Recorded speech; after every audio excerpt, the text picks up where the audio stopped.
Ya, halo anak-anak semuanya.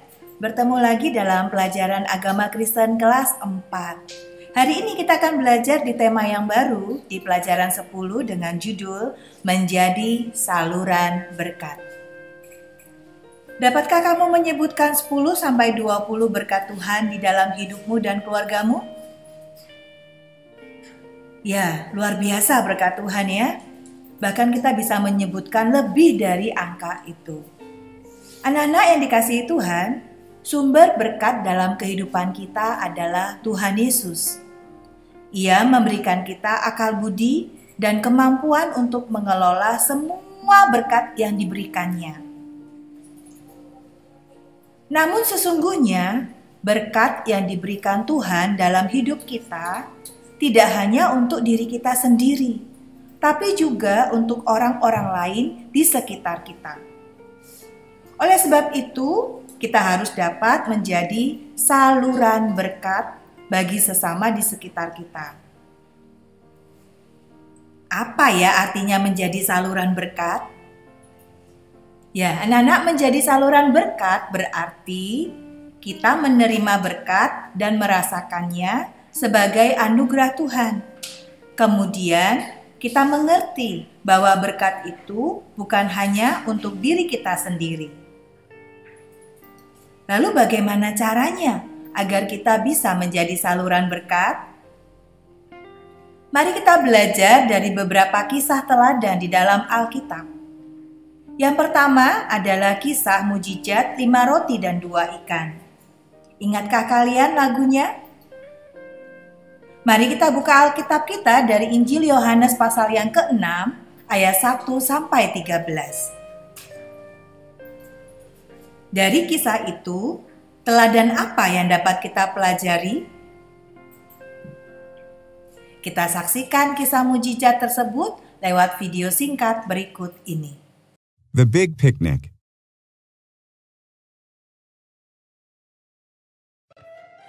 Jesus had finished teaching. Everyone was hungry.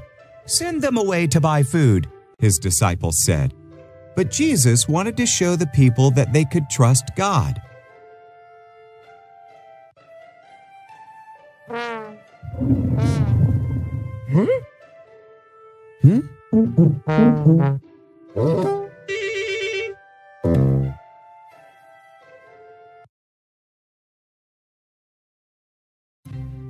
Why don't you feed them? Jesus asked. "It would take a year's wages to buy bread for them all," his disciples cried. "How much food do you have?" asked Jesus.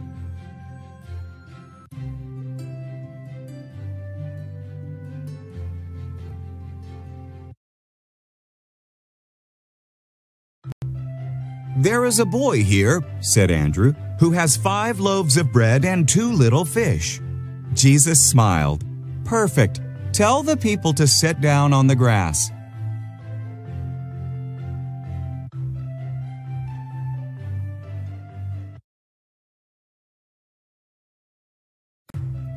So the people sat down all over the mountainside.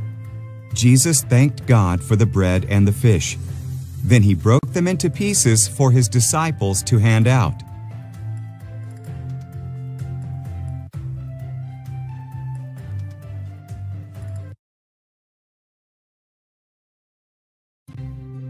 Jesus' disciples passed out bread and fish to the whole crowd.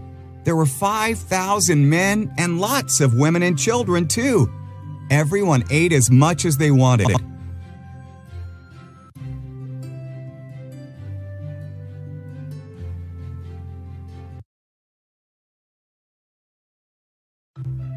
Afterwards, the disciples gathered up the leftovers.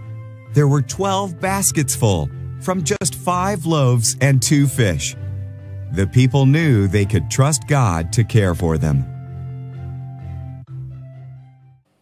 Ya, Nana, ada beberapa hal yang dapat kita pelajari dari kisah tersebut. Yang pertama adalah bahwa berbagi berkat kepada orang lain seharusnya dilakukan tanpa melihat perbedaan yang ada.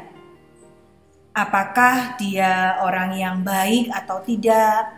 apakah dia pernah menolong saya atau tidak, apakah agamanya saya dengan dia sama atau tidak.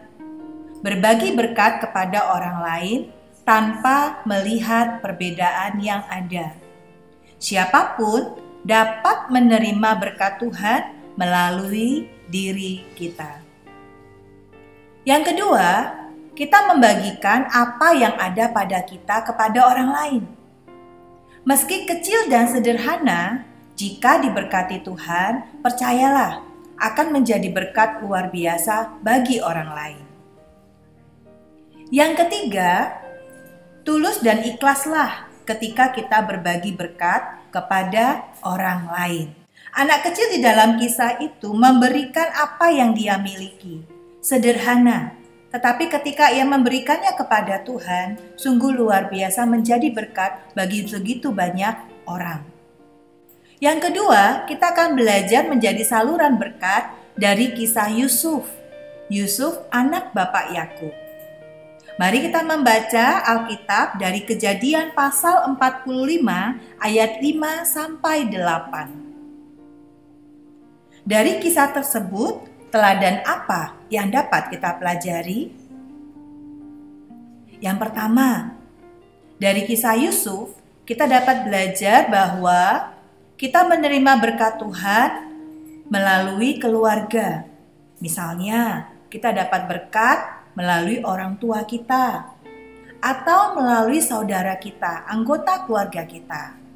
Oleh sebab itu, berikanlah yang terbaik untuk keluarga kita. Yang kedua, kita belajar bahwa berbagi berkat kepada anggota keluarga bisa dilakukan melalui talenta kita, atau melalui kemampuan kita, atau juga melalui keberhasilan kita. Yang ketiga, kita bisa berbagi berkat kepada mereka yang pernah menyakiti atau berbuat kesalahan kepada kita. Yusuf dengan tulus dan ikhlas, dengan sukacita berbagi berkat kepada saudara-saudara yang pernah berbuat jahat kepada dirinya.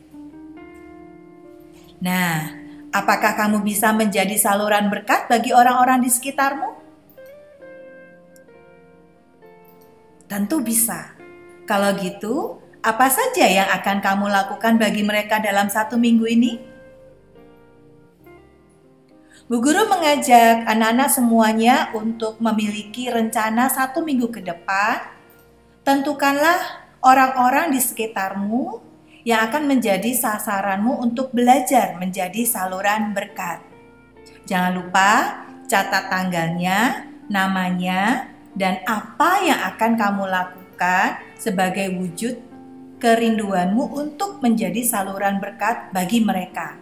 Ingatlah, menjadi saluran berkat tidak hanya memberikan barang atau benda, tetapi kamu bisa memberikan talenta, kemampuan, waktu, tenaga, dan semua yang kamu miliki yang berasal dari Tuhan.